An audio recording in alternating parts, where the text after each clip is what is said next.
for this one, we're looking at fuel-efficient driving behaviour in the light vehicle fleet.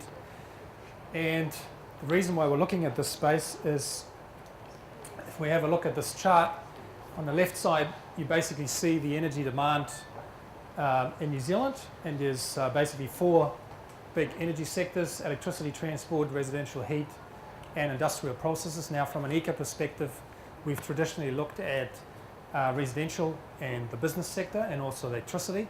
So, more efficient products, things like home insulation, that sort of side of the coin. Transport is a new area that we're looking at, and this is the reason why, because it's the largest energy using sector in New Zealand. And looking at, this is the renewable part, electricity looking pretty good. Industrial processes, you've got a lot of wood waste being used, that's great, but if you look at transport, well, it's not hard to see why we need to look at it. So lots of potential. There's only like 1% biofuels, and drivers generally are not very efficient. If you look at the second chart on the figure on the right, that's just breaking it down just into the transport sector. So you've got light passenger vehicles, including SUVs and the like, and then you've got the light commercial fleet. That's sort of what Tom talked about earlier, the courier drivers and that sort of thing. The heavy vehicle fleet, the big New Zealand Post trucks, although hopefully they're not the only ones contributing to this. And then the rest sort of air, rail and bus. Now, ECA does have a program in the heavy vehicle fleet space, so that's great. And the reason why is because they're travelling a lot of kilometres, and we're dealing with a relatively sort of limited number of drivers basically in businesses. Light commercial and light passenger, well, there is nothing that looks at driver behaviour in that space, although we do have work going on in terms of vehicle fuel economy labelling and those sort of things. But you can buy a very efficient vehicle but then drive it very inefficiently. So just an example, you jump into one of those hybrids in Wellington in the cabs. Now, some of those drivers are absolutely hopeless. They drive a Prius, and obviously they're not using a lot of fuel, but by driving very inefficiently, because the vehicle itself is already so efficient, the gain's very small. So you're actually getting into a space now, if we suddenly converted the whole fleet into electric vehicles and things, well, drivers would still be driving very poorly and energy inefficiently. And from an energy efficiency perspective, that's probably long-term not the key thing, but it's also safe driving behaviour that fits into that equation. So while we're looking at it as well, we know that about 5 to 10% reductions are doable, including all the safety and climate change benefits. So a fuel-efficient driver is generally also a better and safer driver. Now, I'm not talking about the guys that never stop at the red lights because they want to save fuel. Clearly, they're not safe, but we're talking about people that keep a good following distance, accelerate moderately, sort of minimise the start and stop section. So when you see a red light ahead, you start to slow down, and then rather than cruising up to it, stopping, and then trying to accelerate again, you keep going all the way. Now, there's, why are people not doing the right thing, if you like?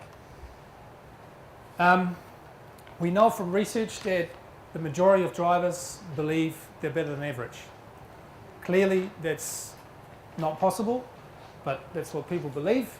So they think, even though we've got messages out there around, this is the sort of fuel saving you can get, they're telling us, well, I'm already a good driver, so I'm not the problem. Talk to this guy over there, right? So there's the first issue we have to overcome. Secondly, the savings are not really worth the hassle. So we know we can save, maybe $100, $200 a year, but that's spread across the whole year. So you're saving a cup of coffee a week, but first of all, you can't measure it really because, one day you drive in town, one day you drive on a motorway, so how would you know the difference? So it's really just, it sort of goes in the wash, it gets lost in the wash. I can't see any other reasons to drive efficiently, so they're not clear around the co-benefits. So, what I just said about, a fuel-efficient driver also tends to be a safe driver. They sort of don't link those two things, and these other things around climate change and that sort of stuff.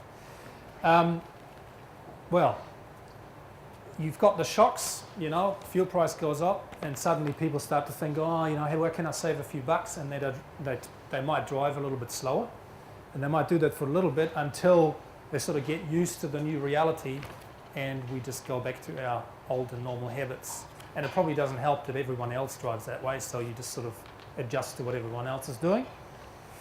It's a step too far. It's one around, a lot of people associate fuel efficiency gains by having to shift modes. So, you know, do I really want to take the bus for this trip? Well, no. So I just keep driving the car, rather than sort of, okay, if I have to use the car, what can I do to drive it more efficiently, right? Now, if you say, okay, we'll just spend a few $million on rolling out driver behaviour courses and driving lessons, well, we know that people are not interested in that. They're not interested in attending courses, even if they're free. So, you know, they're time poor, they just have other priorities. They've got a family to run, so why would they go and spend money or attend a course that's going to take, you know, time out of their day? Things like around tyre pressure is obviously a key component of, you know, better car maintenance and things like that. So, first of all, they keep forgetting things like that. You know, it sort of happens every 4 weeks, or for some people, it never happens. So you forget these things. Then we know also that some people just don't know how to do it, and some demographics are more likely to do that, to say that, than others. And then we have people that don't know what it should be, so they don't know where to look and where to find the information. So we've got these sort of information barriers.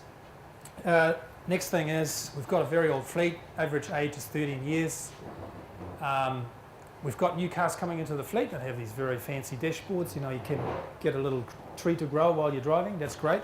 They do work, but of course, for the majority of the drivers, especially private drivers, they won't have a vehicle like that, because all the new vehicles tend to be bought by commercial fleets, and then when they're about 8 years old, they get handed down to the, you know, average Joe bloke. And of course, we have a lot of vehicles that get imported from Japan used. So the latest technology will be taking a long time before we actually get it. And then, even, you know, from a government perspective, you want to do something, but how do you actually reach those people? So we don't have that sort of daily engagement like, for example, a fuel retailer has. They see that person every week, you know, when they fill up. Well, we don't. And even if they did, who am I to say as a bureaucrat, well, hey, have I got a deal for you? You can save some fuel. And they say, well, you know, who are you to tell me what to do or how to drive? So there's a limited reach for the government. So, so what would success mean for us? Well, from a government perspective, it'd be obviously more awareness. That's great. But of course, there's a chasm between, we know what the awareness